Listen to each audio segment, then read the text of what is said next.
Jamar Youngblood. I want to use my time to talk about two things: culture and my favorite topic, data. When I speak about culture, I am referring to the shared consciousness and behavior norms of a group. I specifically want to talk about how people in City Hall use power, how they handle responsibility, and how their personal values show up in the decisions they make every day. And to understand what I mean, let's look at a real example from Newark's history. I'm currently reading Sharp James' memoir, and anyone thinking about getting into Newark politics should definitely read it.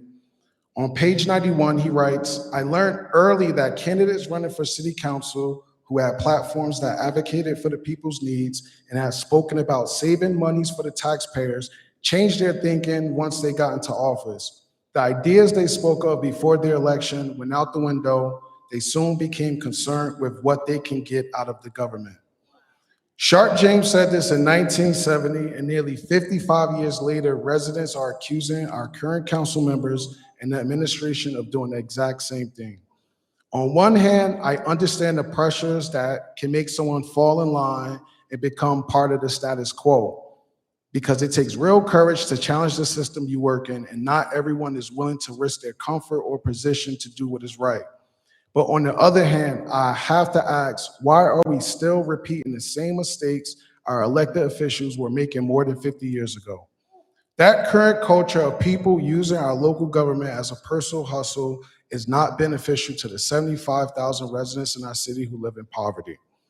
We need a new culture in City Hall, and I truly believe it starts at the top with you, our council members, and our administration. Now let's talk about the importance of transparent and accessible government data. In 2009, our neighbors in New York City began looking for ways to build trust between residents and City Hall while working on transparency and accountability laws. What followed was the passing of one of the most comprehensive open data laws in the country. The law required every city agency to list and publish all of its public data on one shared website, making transparency a rule instead of an option. It sets deadlines, created systems for oversight, and gave residents a full picture of how their government was spending money and solving problems. This changed the idea of transparency from something reactive to something proactive, where openness became a normal part of how the city operates.